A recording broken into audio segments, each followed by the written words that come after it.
sound, mind. Mind, sound. Disappearing. Mind.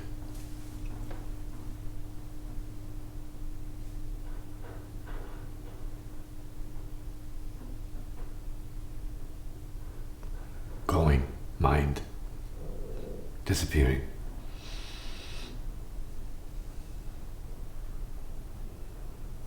Returning to source.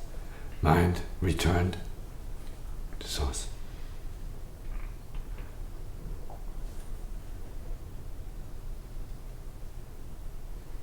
Gone.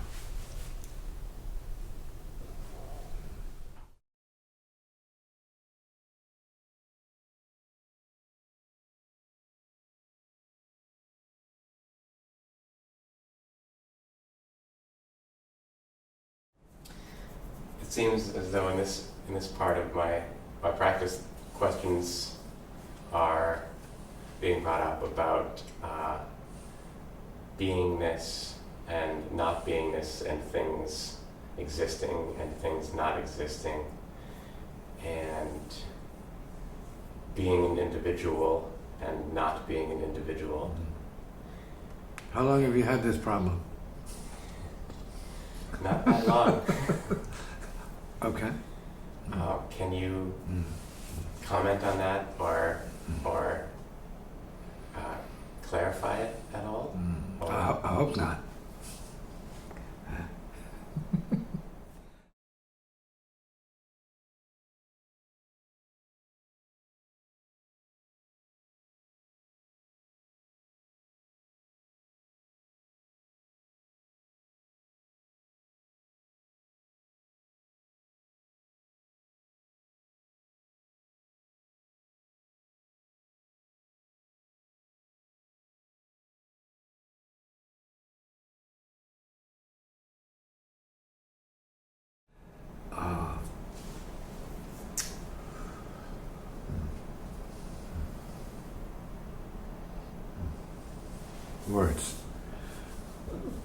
Words, concepts.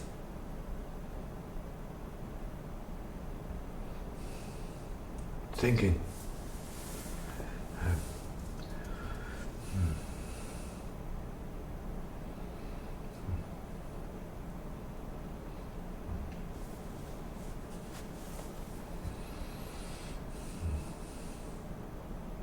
Knowing, not knowing.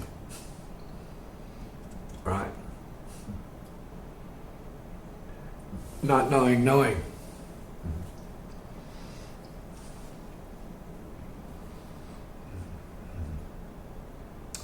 None of these are a problem.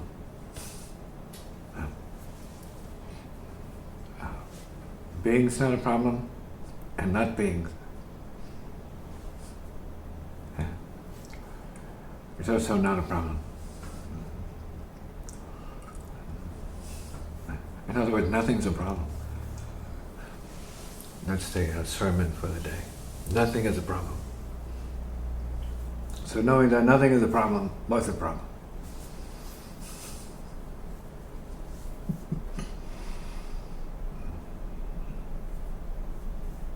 I'm all ears.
I finally got around to coming to him as a teacher separate from the music, as a spiritual teacher, and kind of officially accepted him that way.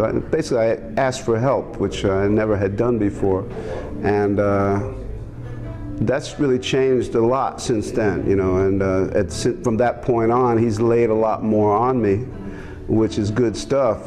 He could have told me that before, but he never put anything on me. He waited until I came to him for that purpose. And since that time, there's really been incredible growth in my life in terms of losing the self, I guess, and burning karma, not carrying so much baggage and pain, and being light, and basically adopting a yogic lifestyle.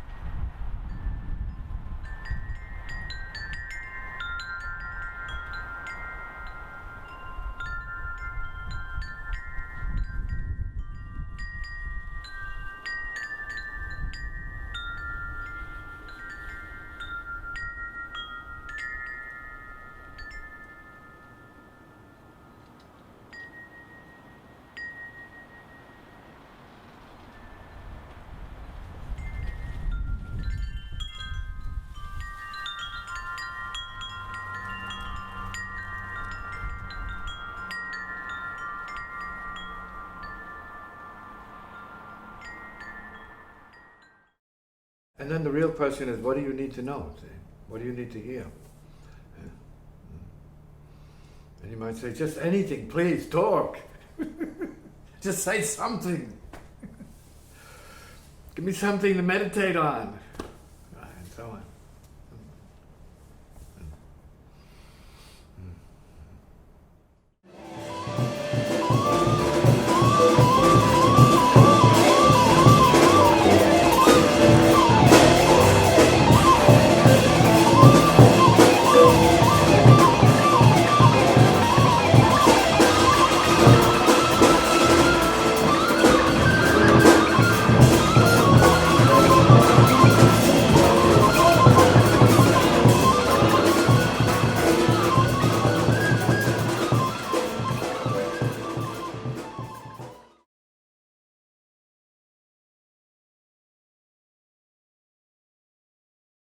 When he was small, banging on my pots, and he had the rhythm.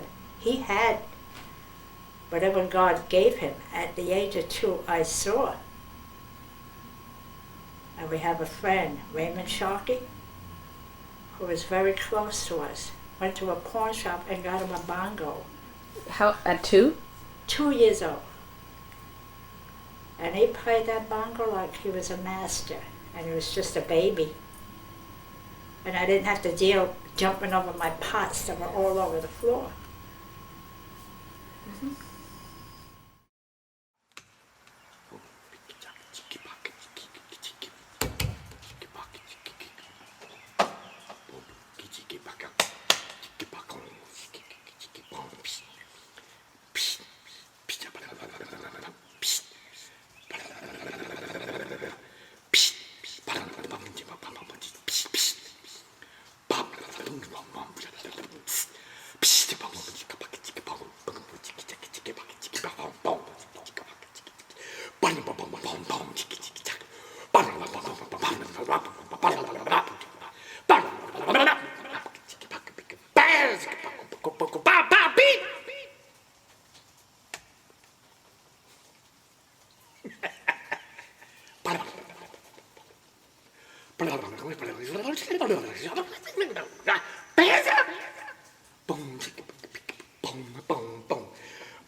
Before I picked up the guitar, I was playing the drums. So how long did you play the drums for? Since you were baby. 3? Yeah, baby. And why did you decide to go from banging on things to delicately using your fingers to caress the Well, I'm instrument? still playing the drums. I think I've upgraded my drumming to guitar playing. And so it's physically less challenging. But I think it expresses what the drums really want to do, and that's they want to sing, they want to communicate, they want to talk to people. It's easier for me to talk to the musical community if I play melodies that are more appropriately classical and that are part of the Western culture for the most part. So I lend myself to that so that I can more or less translate these inner patterns, these drum patterns, these psychic feelings and things into much more of a conventional musical form.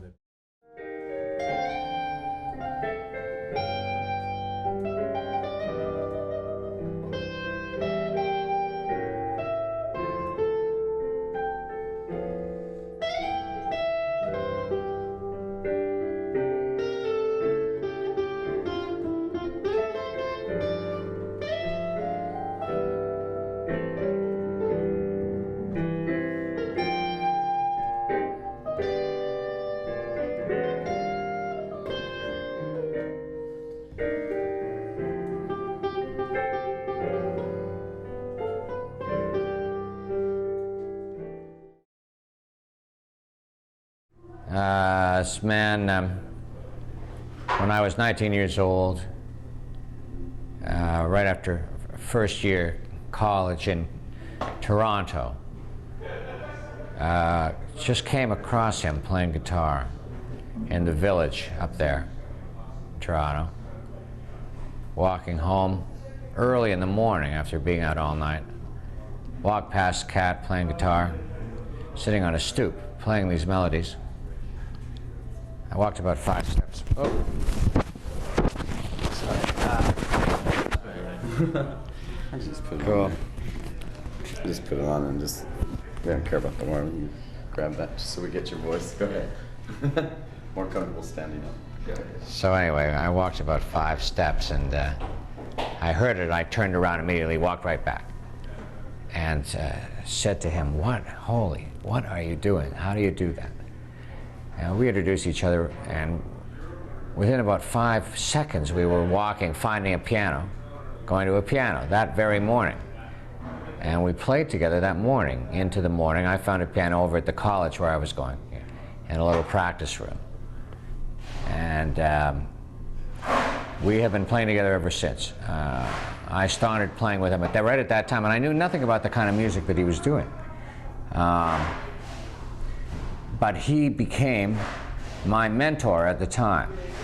I was in college, really with no musical output, no musical outlet, or output, of course. I was trying to be an academic and getting depressed, not knowing what I was going to do with my life, not feeling right in college.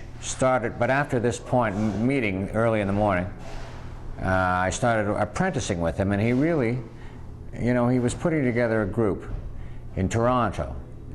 And we had a trumpet player and a drummer and me and him. That was it. So I had to play bass, left-hand bass mostly, on organ, and comping for him. And he started me out really on standards. Because I was a, you know, stone rock and roll player, but he started teaching me jazz standards, standards which were really popular tunes of the day in the 40s, say, you know, the jazz masters of that time used to improvise over. He was teaching me those tunes, you know, which I couldn't really play. I knew them all, actually, from my parents, but couldn't really play them. Didn't know those more sophisticated type of harmonies. He showed them to me.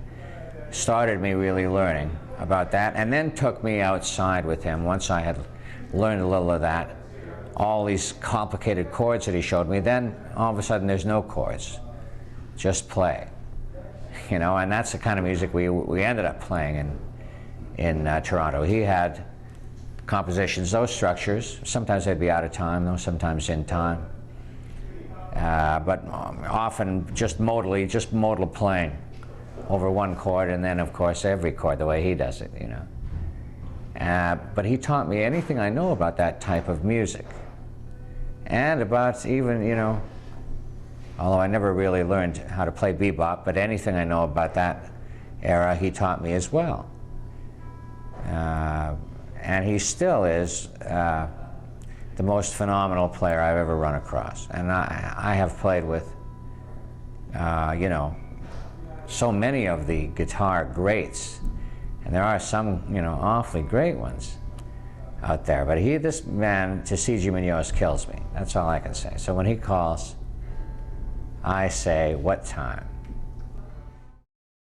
A lot of times as a musician you tend to worry about things that have nothing, that you shouldn't really be worrying about, like even if people, what they think and that kind of thing. And Tisziji seems to take me beyond that, where I'm just playing for the moment and like how we should really live our lives, actually. Just live to the moment, which is difficult at times, but he seems to bring me there every time we connect. Okay, I'm John Lockwood. I'm a bass player. I met Tisziji, wow, about 15 years ago with Patrick Moses. And it's been a growing thing for me, because whenever I get with Tisziji, I feel something beyond just playing music. There's a spiritual thing that he seems to dig out of me. And whenever I leave, I always feel really uplifted and almost cleansed in a sense. Basically, even from the first time I met him, I always told him, if you want me to play, I'll be there. It doesn't matter if it pays or it doesn't pay, because it always pays in spirit greatly. You know, it's food for the soul to play with Tisziji. So fortunately, he does call me from time to time, and this is a very special event because he plays very infrequently, as you know, very infrequently. So it's very special for the people who understand, who are open to spirit, to have a master come down to earth and put it out there on the guitar so we can all hear it, you know. Because I'm sure there are other spiritual masters, but they might be up on a mountain in Tibet somewhere, you know. This guy come right down in the street and play it for you, you know, and there's nobody else like that, as far as I know.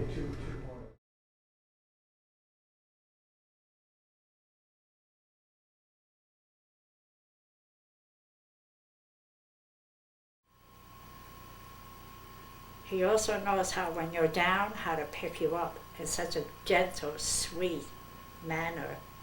It's a gift from heaven. I had a vision.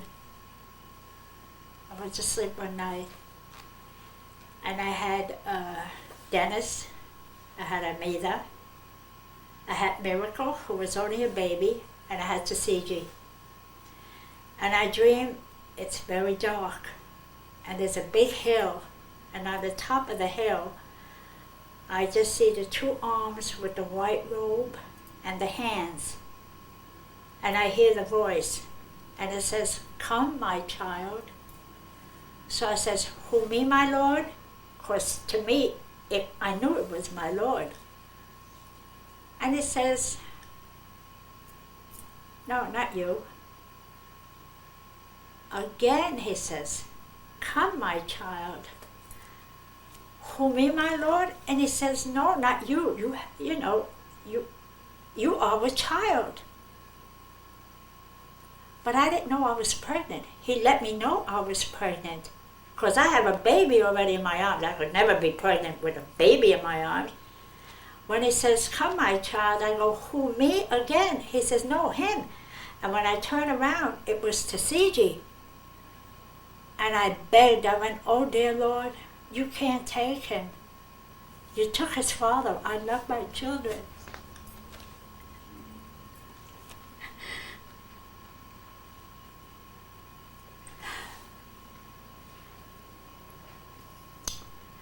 I said, "I'm a good mother. I do anything for my children. Please don't take him." Little knowing that it was that my son was picked to do the work that he does.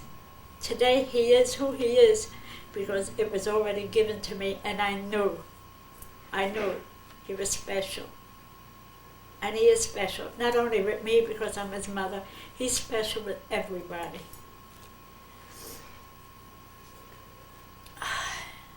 Thank you.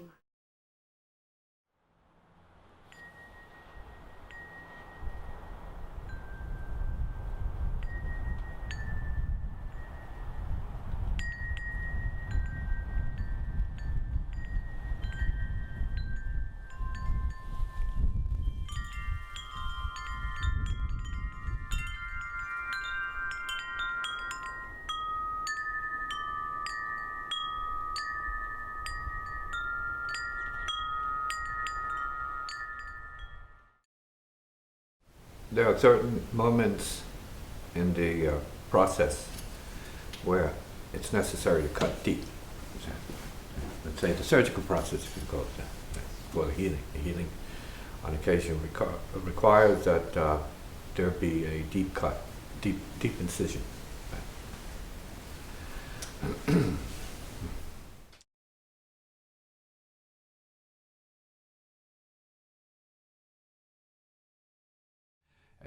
Every gesture, every impulse that comes from the self smells. But same thing coming from the heart, so to speak, has a totally different quality. See? It's not out here creating consequences. It's not self-sabotaging and building blocks that are totally unnecessary and even ridiculous to be putting in front of oneself. See? But then you have to see that you're a victim of culturing, family culturing. It had nothing to do with seeing into any of this stuff and recognizing any of this for what it is. So you wind up here in this outhouse, right? The outhouse, hearing the out music, right? With the out teacher, with the out message, see? With the out sound, see? With the out light. See? So if you can get that, I think that's very important for you to review for the purpose of seeing how subtle the process is and how absolutely unnecessary your egoic or monstrous greed is for experience in BS. Your appetite for BS is elephantine, gargantuan. See?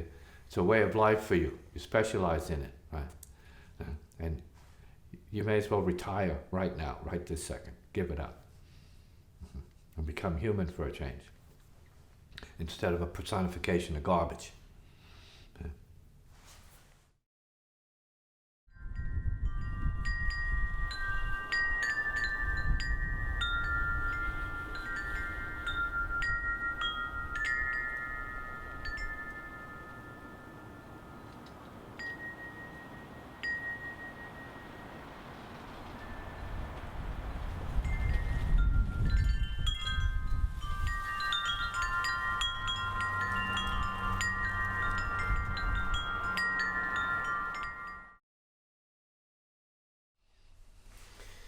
You've used the word native to describe the healing and wisdom that you're sought out for.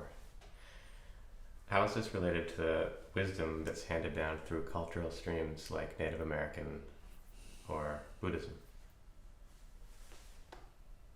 Well, it would be similar to all of them, because we're talking about human healing, so that it's a reality to itself. Every human needs healing regardless of their culture, so it's really not about culture.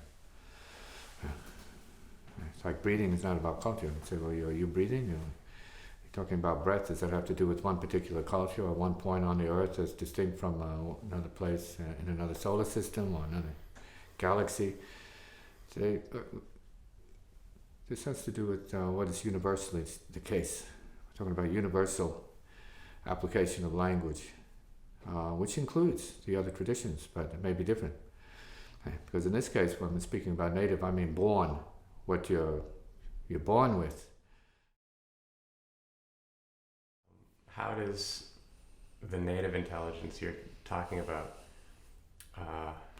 how is it related to Born genius? intelligence, you may say, how do you? Because I am what it is. It's not other than what I am. See, so you got to say, how do you? Because that's what it is. You keep now you're separating it. Say, how does your native intelligence? No, it is what it is. It's speaking. It's not something other. It is.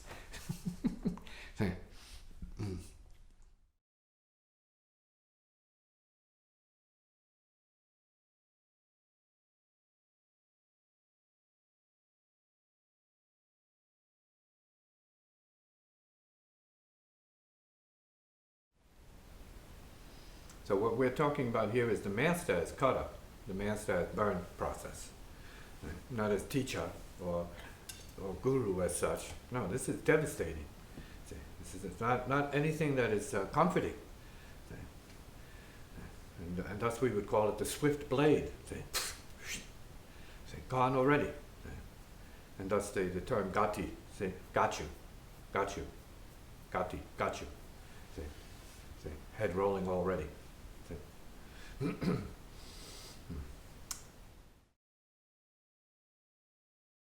The masters, the transcendent ones.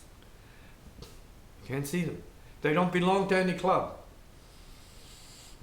They don't belong to any region. They're free of the universe. So how can they claim to be part of a particle of the earth? One of a zillion such places.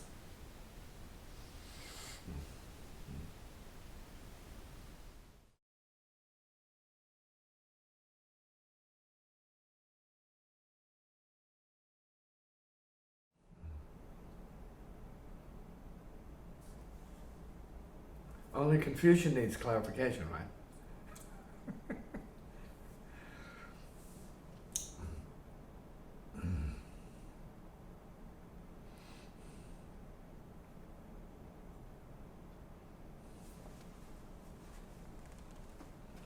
And similarly, only nothing needs nothing.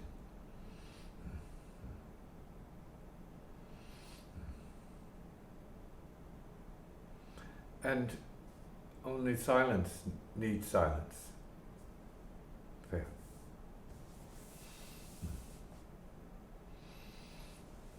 Only practice needs practice. Only realization needs realization. Yeah. So then everything is complete. Right? Everything is full. Everything is what it is. Yeah. Only the master needs the master.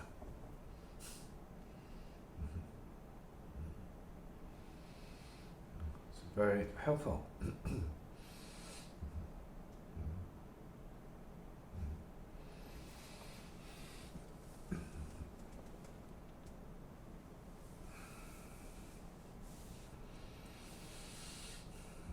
Using the concept of nothing, nothingness, implying already complete, nothing to be added, nothing to be subtracted, just is what it is, beyond is what it is.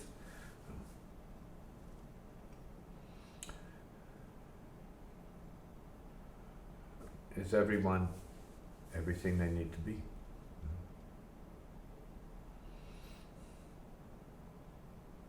Is everyone complete in itself? And if not, then why is anyone incomplete in itself?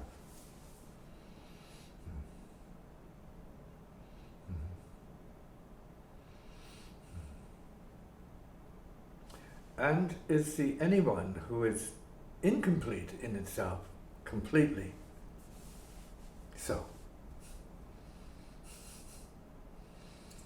Could it be completely so? Could it be perfectly so?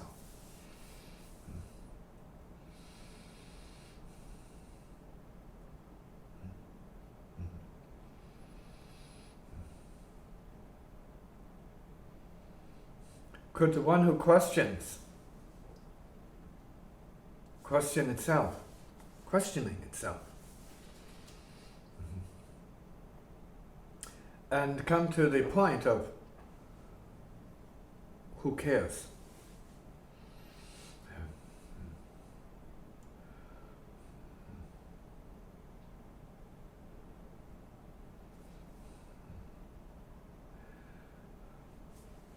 At the intensity of who cares, where?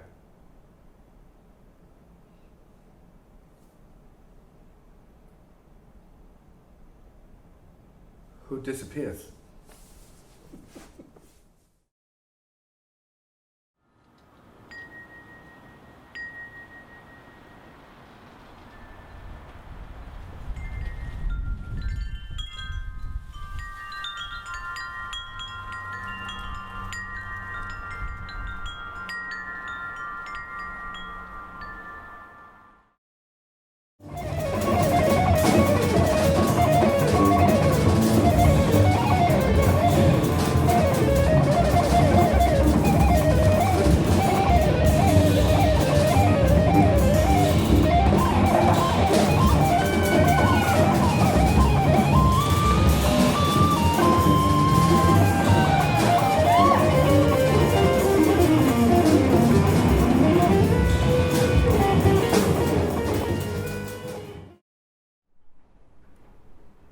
When you're creative, you're not having anything to do with it.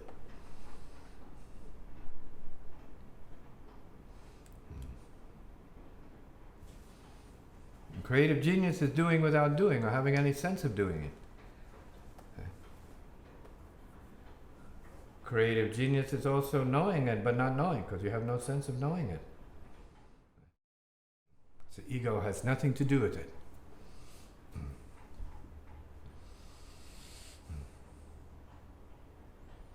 Like in the case of nature, there's no ego doing any of it. It's happening. It all happens because there's nobody in the way of it. As soon as you get a self, you have a problem.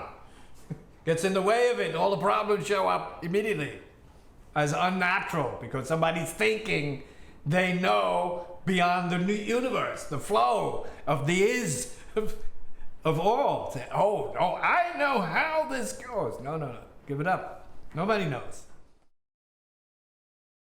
It's just a viewpoint. Maybe true, maybe totally exaggerated nonsense. Who knows? But at least what we're seeing here is a response. Give people pause to consider. Not that anything said is true, but maybe pointing in some way or other. I don't believe a word of it that was just passed through. But I hear it. I understand its purpose, its function. To get people out of their sleep. Maybe. Look out. See. Open up. See. Consider more. Opening is very important.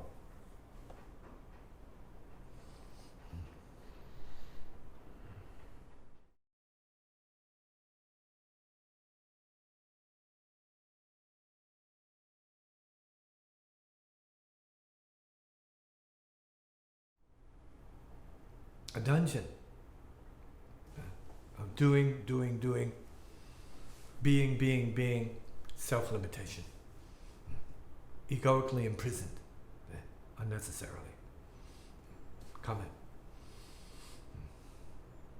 Seeing that clearly, properly, to get beyond it, is then this iota of creative spark.